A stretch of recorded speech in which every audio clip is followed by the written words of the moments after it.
Welcome back to the second part of my trip to the Intrepid Museum here in New York City. Last week, in the first part, I took a look at the submarine Growler and the Concorde. And this week, we will finally explore the Intrepid itself.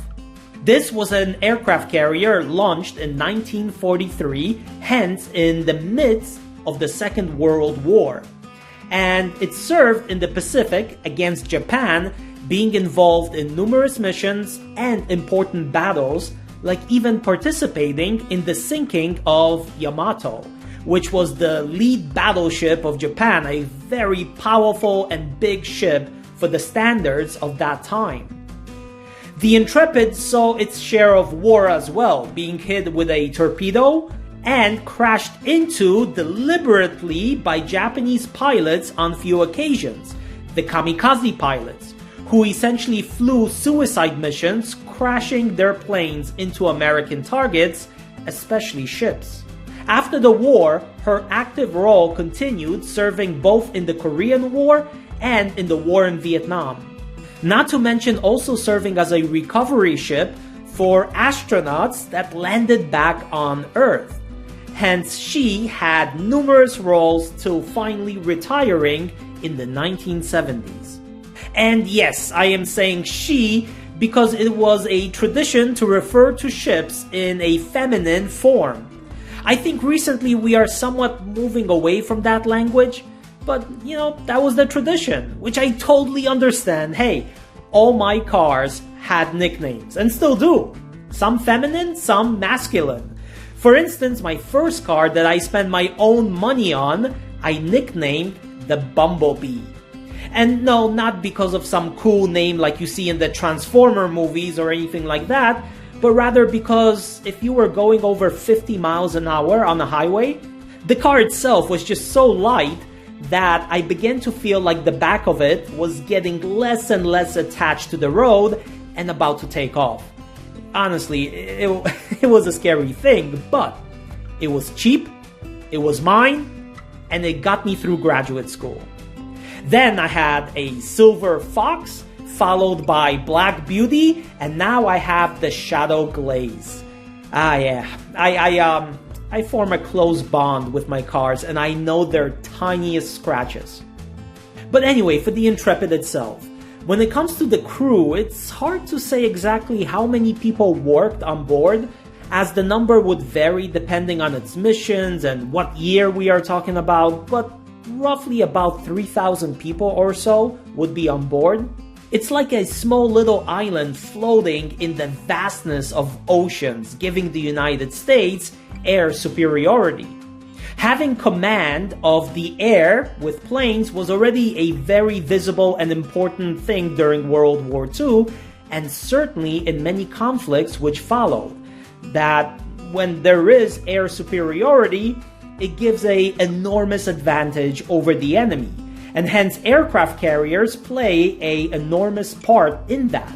Although I must point out that just having air superiority will not always guarantee a successful outcome, as the war in Vietnam showed, and even to some degree the war in Afghanistan. So let us begin on the flight deck, where you can see a number of different airplanes and helicopters.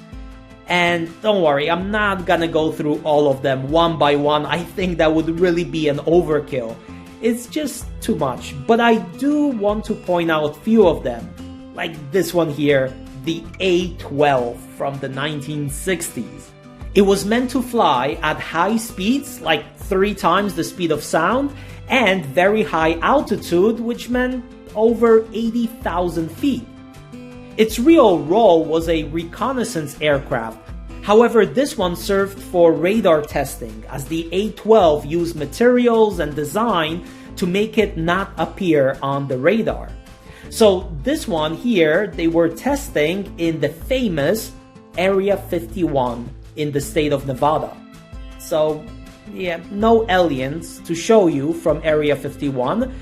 But to be fair, if someone saw this in the sky in the early 1960s, at the height of the Cold War, they would certainly think this is out of this world. So this is the A-12, which came before the famous SR-71 Blackbird. Even though the two planes look alike, there are some differences among them. Like, for example, the CR-71 Blackbird had 2 seats, while this one, A-12, only has 1 and is lighter, hence faster. And in front of the plane, you see the yellow starter card, which would be connected to the plane in order to initiate the ignition of engines.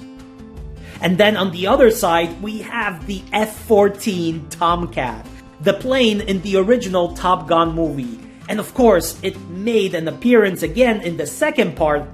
But for me at least, again, remember, this is just my opinion, this is one of the most beautiful military planes ever put together.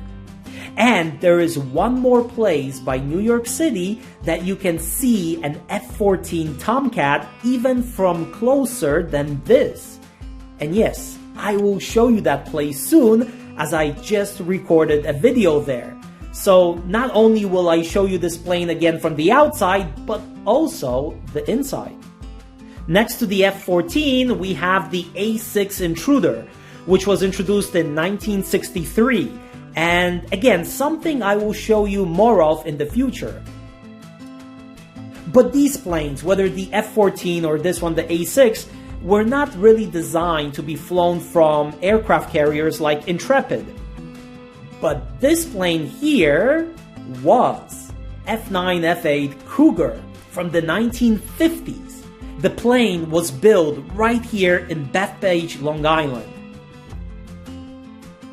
Okay, last one, I promise. The E-1B Tracer with the hump on top, which housed the radar. So this plane was the early warning surveillance. It flew above the carrier force, and the radar was able to scan an area of about 250 miles or so. Hence, it was really the eyes and the ears of all the other planes and ships below it. We also have some helicopters on board as well, like the Cobra, and next to it, the Huey. So if you watched any movie about the war in Vietnam, I guarantee that at some point you see the Huey helicopter in that movie. Although the official name is the Iroquois, because in the United States Army, the tradition is to name helicopters after Native American tribes or figures. Hence, we have helicopters like the Apache, the Black Hawk, or the Lakota.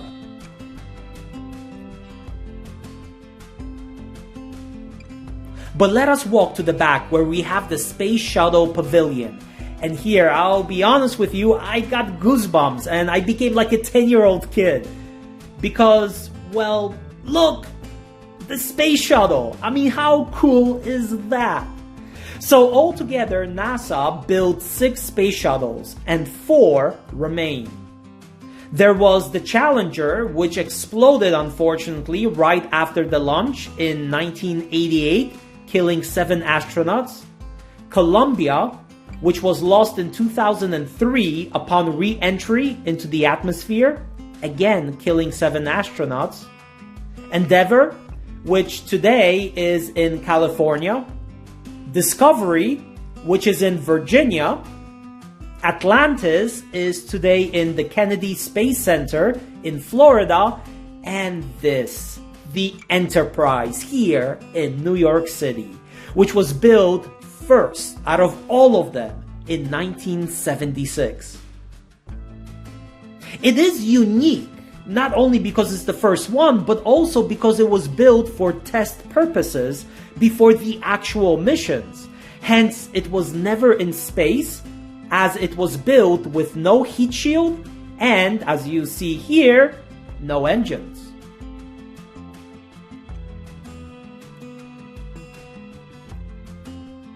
But it is just so amazing that you can stand beneath it and admire it and just kind of think how it all began almost 50 years ago now, the Space Shuttle program. It's an incredible sight to behold.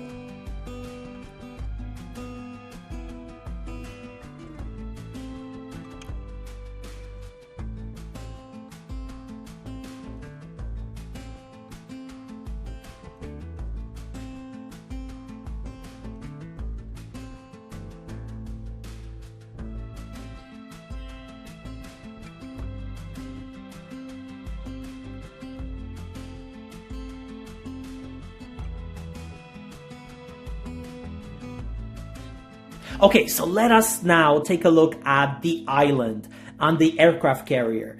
I guess you can say the brains of the ship, with the radars and navigation and all of that fun stuff.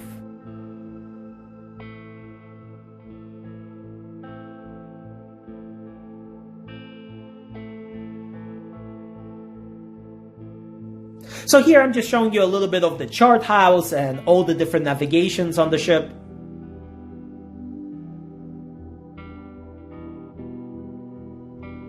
And as you can see, the captain's cabin, which honestly to me looks pretty comfortable and spacious.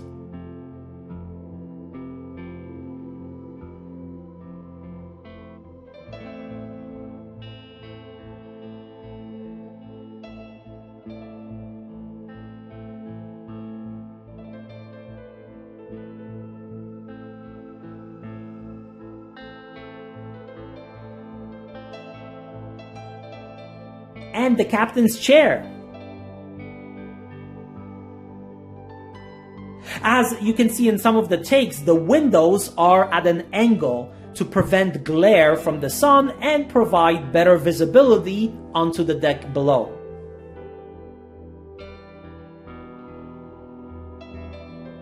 But for those of you interested, walking around doesn't mean that you just have to be focused on the ship itself. Look at the great views that you have of Manhattan and New Jersey from the top of the carrier. Certainly that in itself is also very interesting. And honestly, on a warm day, it's really enjoyable to spend your time here. Okay, so now let's take a look at some of the protection that the ship had. First, the 5-inch guns, which were anti-aircraft long-range guns.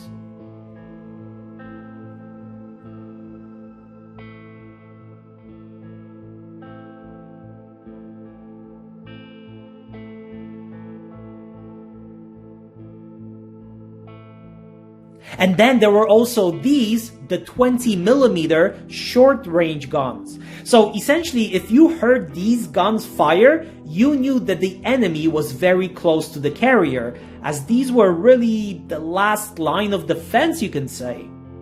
But also on the inside, you can see the ammunition handling room.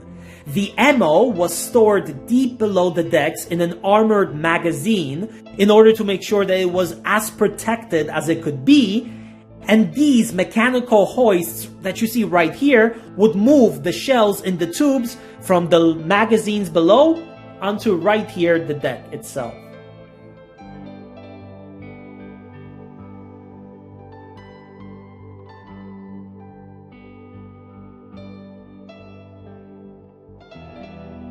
So here we are in the front of the ship, the anchor chain room.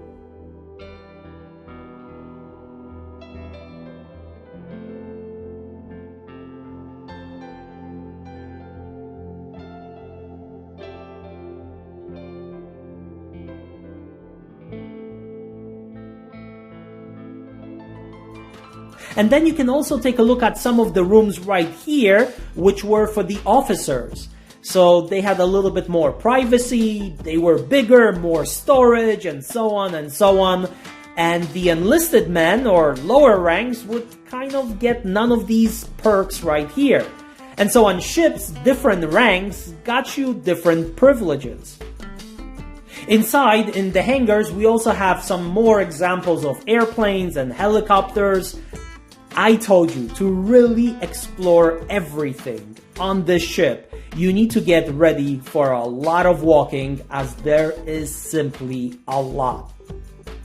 In fact, you can even sit in a cockpit of the Intruder, the plane we saw on the deck outside.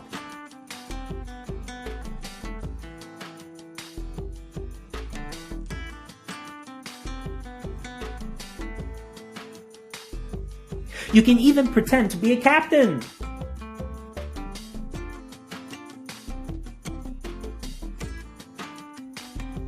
Or maybe you would like to learn more about the Morse code and how to use it.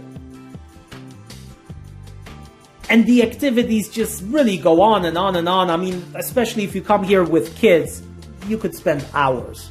just in these hangars right here.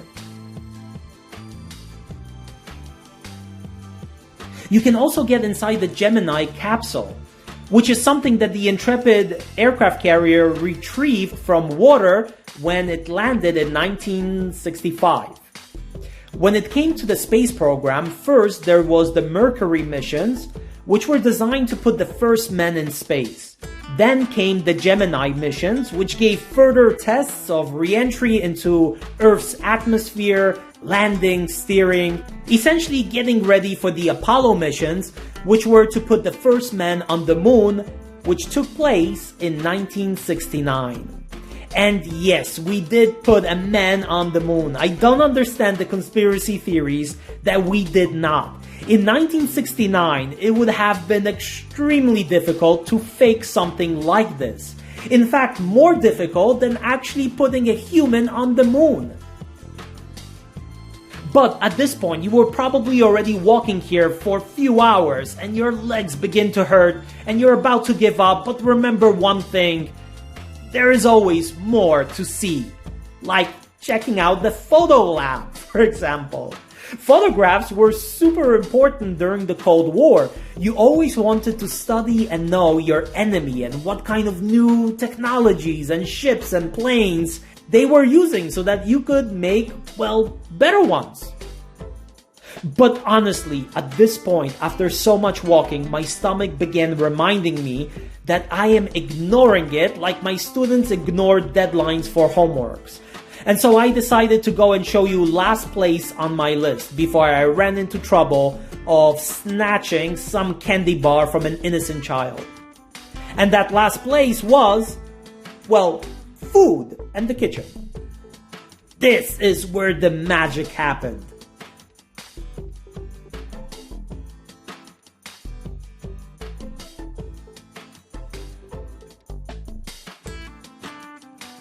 This is an example of a lounge for officers where they would be able to enjoy their meals and relax, while the enlisted sailors would eat at a cafeteria style setting like this one. Again, higher ranks had a better chance of private rooms, while the lower ones got a bunk, a locker, and pretty much that is it. And now I was just so hungry that even this ready-to-eat package from the gift shop looked like a fancy meal for me. If you will ever be in New York City, I honestly feel this is a must-see place, as there is so much history here and information that I guarantee you will pick up and learn something you did not know before. But now, you will know it and be happy about it. And soon we will see another ship enter service that will carry on the name Intrepid.